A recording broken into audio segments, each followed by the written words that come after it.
Hello, ಎಲ್ರಿಗೂ ನಮಸ್ಕಾರ. ನಾನು ನಿಮ್ಮ ಕನ್ನಡ ಟೀಚರ್. ಈ ವಿಡಿಯೋದಲ್ಲಿ ನಾವು ಅಭಿಮನ್ಯುವಿನ ಪರಾಕ್ರಮ ಪದ್ಯದ ಮುಂದಿನ ಭಾಗವನ್ನು ನೋಡ್ತಾ ಹೋಗೋಣ. ಮುಂದಿನ ಭಾಗ, ಬಿಡು ಮರೀಚಿಯ ತೊರೆಗೆ ಹರಿಗೋಲಿಡುವರುಂಟೆ, ಲೆಪ್ಪದುರುಗನ ಹಿಡಿಯಲೇತಕ್ಕೆ ಗರುಡ ಮಂತ್ರವು, ಚಪಲ ನಿನ್ನದಿರು ಕೊಡನ ಮಗನ ಕುಮಂತ್ರ ದೊಡ್ಡಿನ ಕಡಿತಕ ನಂಜುವೆನೆ, ವೆಗ್ಗಳ ನುಡಿಯಲಮ್ಮೆನು ತನ್ನ ನೀಗಳೇ ಬಿಟ್ಟು ನೋಡೆಂದ. ಇದರ ಅರ್ಥವನ್ನು ನೋಡೋಣ. ಮರು ಓದಲ್ಲಿ ಕೊಟ್ಟಿರ್ತಕ್ಕಂಥದ್ದು, ಬಿಡು ಮರೀಚಿಯ ತೊರೆಗೆ ಹರುಗೋಲ ಇಡುವರು ಉಂಟೆ, ಲೆಪ್ಪದ ಉರುಗನ ಹಿಡಿಯಲು ಏತಕ್ಕೆ ಗರುಡ ಮಂತ್ರವು, ಚಪಲನು ಎನ್ನದಿರು ಕೊಡನ ಮಗನ ಕುಮಂತ್ರದ ಒಡ್ಡಿನ ಕಡಿತಕ್ಕೆ ಆನು ಅಂಜುವೆನೆ, ವೆಗ್ಗಳ ನುಡಿಯಲು ಅಮ್ಮೆನು ತನ್ನನ್ನು ಈಗಳೇ ಬಿಟ್ಟು ನೋಡು ಎಂದ. ಪದಗಳ ಅರ್ಥ: ತೊರೆ ನದಿ, ಹೊಳೆ; ಮರೀಚಿ ಮೃಗಜಲ, ನೀರು ಎಂಬ ಭ್ರಮೆಯ ಸೃಷ್ಟಿ; ಹರುಗೋಲ ನಾವೆ, ದೋಣಿ; ಲೆಪ್ಪ ವಿಗ್ರಹಗಳನ್ನು ಮಾಡಲು ಬಳಸುವ ಎರಕ; ಉರಗ ಹಾವು; ಕೊಡನ ಮಗ ದ್ರೋಣ; ಕುಮಂತ್ರ ಮೋಸದ ಆಲೋಚನೆ; ದಂಡು ಸೈನ್ಯ; ಅಂಜು ಹೆದರು; ವೆಗ್ಗಳ ಅತಿಯಾಗಿ; ಅಮ್ಮೆ ಸಾಧ್ಯವಿಲ್ಲ. ಈ ಒಂದು ಪದಗಳ ಅರ್ಥವನ್ನು ನೋಡಿಕೊಂಡು ಮರು ಓದನ್ನು ನೋಡಿಕೊಂಡ್ರೆ ಈ ಪದ್ಯದ ಅರ್ಥ ಗೊತ್ತಾಗುತ್ತೆ. ಇಲ್ಲಿ ಅಭಿಮನ್ಯು ಧರ್ಮರಾಯನಿಗೆ ಉತ್ತರವನ್ನು ಕೊಡ್ತಾ ಇದ್ದಾನೆ. ಬಿಡು ಮರೀಚಿಯ ತೊರೆಗೆ ಹರಿಗೋಲಿಡುವರುಂಟೆ ಅಂದರೆ, ಮರೀಚಿಕೆ ಮರುಭೂಮಿನಲ್ಲಿ ನೀರಿದೆ ಅಂತ ಕಾಣ್ತಕ್ಕಂಥದ್ದು. ಹತ್ರ ಹೋದರೆ ನೀರಿರೋದಿಲ್ಲ ಅಲ್ಲಿ, ಆ ರೀತಿ ಭ್ರಮೆ. ಹಾಗಾಗಿ ಇಲ್ಲಿ ಆ ಸೈನ್ಯವನ್ನು ಅಭಿಮನ್ಯು ಈ ರೀತಿ ಹೇಳ್ತಾ ಇದ್ದಾನೆ. ಲೆಪ್ಪದುರುಗನ ಹಿಡಿಯಲೇತಕ್ಕೆ ಗರುಡ ಮಂತ್ರವು, ಹೋಲಿಕೆಯನ್ನು ಕೊಡ್ತಾ ಇರ್ತಕ್ಕಂಥ ಇಲ್ಲಿ ಕುಮಾರವ್ಯಾಸ ರೂಪಕ ಸಾಮ್ರಾಜ್ಯ ಚಕ್ರವರ್ತಿ ಅಂತ ಕರಿತೀವರಲ್ಲ, ಹಾಗಾಗಿ ಇಲ್ಲಿ ರೂಪಕಗಳನ್ನು ಕೊಡ್ತಾ ಇದೆ. ಲೆಪ್ಪದುರುಗ ಅಂದರೆ ಎರಕದಿಂದ ಮಾಡಿದ ಹಾವನ್ನು ಹಿಡಿಯೋದಕ್ಕೆ ಗರುಡ ಮಂತ್ರದ ಅವಶ್ಯಕತೆ ಇಲ್ಲ. ಚಪಲ ನಿನ್ನದಿರು ಕೊಡನ ಮಗನ ಕುಮಂತ್ರ ದೊಡ್ಡಿನ ಕಡಿತಕ ನಂಜುವೆನೆ. ಕೊಡನ ಮಗ ಅಂದರೆ ಈಗ ನಾವು ಅರ್ಥದಲ್ಲಿ ಓದಿದ್ವಿ, ದ್ರೋಣಾಚಾರ್ಯರು. ಅವರು ಮೋಸದಿಂದ ಮಾಡಿರ್ತಕ್ಕಂಥ ಈ ಒಂದು ಪದ್ಮವ್ಯೂಹವನ್ನು ಭೇದಿಸಲು ನಾನು ಅಂಜುವೆನೆ, ಹೆದರಿಕೊಳ್ತೇನೆ. ವೆಗ್ಗಳ ನುಡಿಯಲಮ್ಮೆನು ಅಂದರೆ ನಾನು ಅತಿಯಾಗಿ ಹೇಳೋದಿಲ್ಲ, ನುಡಿಯಲಮ್ಮೆನು ಅತಿಯಾಗಿ ಹೇಳೋಲ್ಲ, ತನ್ನ ನೀಗಳೇ ಬಿಟ್ಟು ನೋಡೆಂದ, ನನ್ನ ನೀಗಲೇ ಕಳಿಸಿ ನೋಡು ಅಂತ ಅಭಿಮನ್ಯು ಧರ್ಮರಾಯನಿಗೆ ಹೇಳ್ತಾ ಇದ್ದಾನೆ. ಮುಂದೆ ನೋಡೋಣ.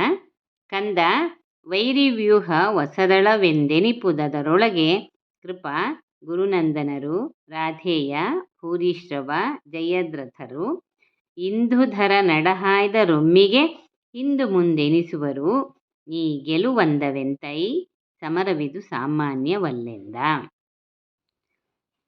ಮರುವುದು. ಕಂದ ವೈರಿವ್ಯೂಹ ಅಸದಳ ಎಂದು ಎನಿಪುದು, ಅದರೊಳಗೆ ಕೃಪ ಗುರುನಂದನರು, ರಾಧೇಯ ಭೂರಿಶ್ರವ ಜಯದ್ರಥರು, ಇಂದುಧರನು ಅಡಹಾಯ್ದರೂ ಒಮ್ಮಿಗೆ ಹಿಂದು ಮುಂದು ಎನಿಸುವರು, ನೀ ಗೆಲುವ ಅಂದವು ಎಂತೈ ಸಮರವಿದು ಸಾಮಾನ್ಯವಲ್ಲ ಎಂದ. ವೈರಿ ಶತ್ರು, ವ್ಯೂಹ ಸೈನ್ಯವನ್ನು ಒಂದು ವಿಶಿಷ್ಟ ರೀತಿಯಲ್ಲಿ ನಿಲ್ಲಿಸುವ ಕ್ರಮ. ಅಸದ ಅಸಾಧ್ಯ, ಅತಿಶಯ. ಇಂದುಧರ ಚಂದ್ರನನ್ನು ಧರಿಸಿರುವವ ಶಿವ. ಅಡಹಾಯ್ದರು ಮೇಲೆ ಬಿದ್ದು ಬಂದರು, ಸಮರ ಯುದ್ಧ. ಈಗ ಧರ್ಮರಾಯ ಹೇಳ್ತಾ ಇದ್ದಾನೆ, ಕಂದ ವೈರಿ ವ್ಯೂಹ ಹೊಸದಳ ಅಂದರೆ ವೈರಿಗಳು ರಚಿಸಿರ್ತಕ್ಕಂಥ ವ್ಯೂಹ ಅಸಾಧ್ಯ ಎಂದೆನಿಪುದರೊಳಗೆ, ಅದರಲ್ಲಿ ಕೃಪಾಚಾರ್ಯರು, ಗುರುನಂದನರು ಅಂದರೆ ಅಶ್ವತ್ಥಾಮ, ರಾಧೇಯ ಅಂದರೆ ಕರ್ಣ, ಭೂರಿಶ್ರವ ಜಯದ್ರಥರು ಎಲ್ಲ ಇದ್ದಾರೆ ಅದರಲ್ಲಿ. ಇಂದುಧರ ನಡಹಾಯ್ದ ರೊಮ್ಮಿಗೆ, ಇಂದುಧರ ಅಂದರೆ ಆಗಲೇ ಅರ್ಥದಲ್ಲಿ ಓದಿದ್ದೀವಿ, ಚಂದ್ರನನ್ನು ಧರಿಸಿರುವವನು ಅಥವಾ ಶಿವ. ಅಡಹಾಯ್ದ ರೊಮ್ಮಿಗೆ ಆತನೇ ಅಡ್ಡ ಬಂದರೂ ಸಹ ಒಂದೇ ಸಲ ಹಿಂದು ಮುಂದೆನಿಸುವರು. ಅಂದರೆ ಆತನನ್ನೇ ಸೋಲಿಸ್ತಕ್ಕಂಥ ಶಕ್ತಿ ಇರ್ತಕ್ಕಂಥವ್ರು. ನೀ ಗೆಲುವಂದವೆಂತೈ, ಇನ್ನು ಅವರೆದುರಿಗೆ ನೀನು ಯಾವ ರೀತಿ ಗೆಲ್ತೀಯ, ಗೆಲ್ಲೋಕೆ ಹೇಗೆ ಸಾಧ್ಯ? ಸಮರವಿದು ಸಾಮಾನ್ಯವಲ್ಲೆಂದ. ಇದು ಯುದ್ಧ ಅಥವಾ ಕಾಳಗ, ಇದು ಸಾಮಾನ್ಯವಾದುದಲ್ಲ, ಅಸಾಮಾನ್ಯವಾದುದು ಅಂತ ಧರ್ಮರಾಯ ಅಭಿಮನ್ಯುವಿನಿಗೆ ಹೇಳ್ತಾ ಇದ್ದಾನೆ. ಅದಕ್ಕೆ ಅಭಿಮನ್ಯು ಕೊಡ್ತಕ್ಕಂಥ ಉತ್ತರ, ಗಾಳಿ ಬೆಮರುವುದುಂಟೆ, ವಹ್ನಿ ಜ್ವಾಲೆ ಹಿಮ ಕಂಜುವುದೇ, ಮಂಜಿನ ಮೇಲುಗಾಳೆಗ ಉಂಟೆ ಬಲು ಬೇಸಗೆಯ ಬಿಸಿಲೊಳಗೆ, ಬಾಲನಿವನೆನ್ನದಿರು ದುಗುಡವ ತಾಳಲಾಗದು ಬೊಪ್ಪ, ನಿಮ್ಮಡಿಯಾಲಿಗಳಿಗೌತಣವ ನಿಕ್ಕುವೆ ನೊರೆಸಿ ರಿಪುಬಲವ. ಗಾಳಿ ಬೆಮರುವುದು ಉಂಟೆ, ವಹ್ನಿ ಜ್ವಾಲೆ ಹಿಮಕ್ಕೆ ಅಂಜುವುದೇ, ಮಂಜಿನ ಮೇಲುಗಾಳೆಗ ಉಂಟೆ ಬಲು ಬೇಸಗೆಯ ಬಿಸಿಲ ಒಳಗೆ, ಬಾಲನು ಇವನು ಎನ್ನದಿರು ದುಗುಡವ ತಾಳಲಾಗದು ಬೊಪ್ಪ, ನಿಮ್ಮಡಿ ಆಲಿಗಳಿಗೆ ಔತಣವನ್ನು ಇಕ್ಕುವೆನು ವರಸಿ ರಿಪುಬಲವ. ಬೆಮರು ಬೆವರು, ವಹ್ನಿಜ್ವಾಲೆ ಬೆಂಕಿಯ ಜ್ವಾಲೆ, ಹಿಮ ಚಳಿಗಾಲ ಮಂಜಿನ ಹನಿ, ಅಂಜು ಹೆದರು ಮಂಜು ಇಬ್ಬನಿ, ಮೇಲುಗಾಳೆಗ ಸ್ಪರ್ಧಾತ್ಮಕವಾದ ಯುದ್ಧ, ದುಗುಡ ಚಿಂತೆ ಆತಂಕ, ನಿಮ್ಮಡಿ ಆಲಿ ನಿಮ್ಮ ಕಣ್ಣುಗಳಿಗೆ, ಔತಣ ವಿಶೇಷ ಭೋಜನ, ಇಕ್ಕು ಇಡು ಬಡಿಸು, ಒರೆಸಿ ನಾಶ ಮಾಡಿ, ರಿಪುಬಲ ವೈರಿ ಸೈನ್ಯ. ಅಭಿಮನ್ಯು ಉತ್ತರ ಕೊಡ್ತಾ ಇದ್ದಾನೆ, ಗಾಳಿ ಬೆಮರುವುದುಂಟೆ ಅಂದರೆ ಗಾಳಿ ಎಲ್ಲಾದರೂ ಬೆವರೋಕ್ಕೆ ಸಾಧ್ಯನಾ?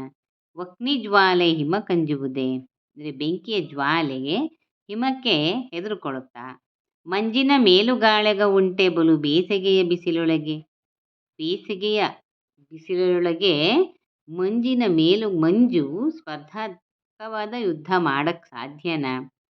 ಬಾಲನಿವನೆನ್ನದಿರು ಅಂದರೆ ಇವನಿನ್ನೂ ಬಾಲಕ ಅನ್ನದೇ ಇರು, ದುಗುಡವ ತಾಳಲಾಗದು ಬೊಪ್ಪ, ನಿನ್ನ ಆತಂಕ ಅಥವಾ ಚಿಂತೆಯನ್ನು ತಾಳಲಾಗ್ತಾ ಇಲ್ಲ, ನಿಮ್ಮಡಿ ಆಲಿಗಳಿಗೆ ಔತಣವ ನಿಕ್ಕುವೆ ನೊರೆಸಿ ಅಂದರೆ ನಿಮ್ಮ ಆಲಿಗಳಿಗೆ ಅಂದರೆ ಕಣ್ಣಿಗೆ ಔತಣವನ್ನು ಇಡ್ತೀನಿ, ವರೆಸಿ ರಿಪುಬಲವ. ರಿಪು ಅಂದರೆ ಶತ್ರು ಬಲ, ಶತ್ರು ಬಲವನ್ನು ವರೆಸಿ ಅಂದರೆ ನಾಶ ಮಾಡಿ ನಿಮ್ಮ ಕಣ್ಣುಗಳಿಗೆ ವಿಶೇಷವಾದ ಔತಣವನ್ನು ಬಡಿಸ್ತೀನಿ ಅಂತ ಅಭಿಮನ್ಯು ಹೇಳ್ತಾ ಇದ್ದಾನೆ. ಆಗ ಧರ್ಮರಾಯ ಏನು ಹೇಳ್ತಾನೆ ನೋಡೋಣ. ಅರಿಬಲವ ನೀ ಖಂಡಿಗೆಳೆ, ಮೋಹರ ಸಹಿತ ನಾ ಬಹೆನು ನಡೆ ಎಂದರಸನಭಿಮನ್ಯುವಿಗೆ, ನೇಮವ ಕೊಟ್ಟನಾ ಹವಕ್ಕೆ, ಜನಪನಂಘ್ರಿಗೆ ಮಣಿದು ಕೈ ಮುಗಿದೆನಗೆ ಬೆಸಸೈ ಬೊಪ್ಪ, ತಾ ಬಲ್ಲೆನು ಮಹಾಹವದೊಳಗೆ ಪದ್ಮವ್ಯೂಹ ಭೇದನವ.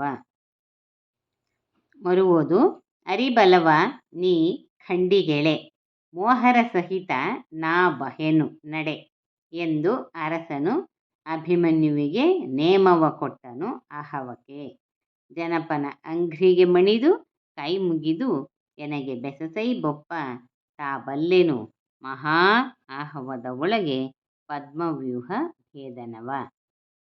ಅರಿಬಲ ವೈರಿ ಸೈನ್ಯ, ಖಂಡಿಗೆಳೆ ನಾಶಪಡಿಸು, ಮೋಹರ ಸೈನ್ಯ, ನೇಮ ಅಪ್ಪಣೆ, ಆಹವ ಯುದ್ಧ.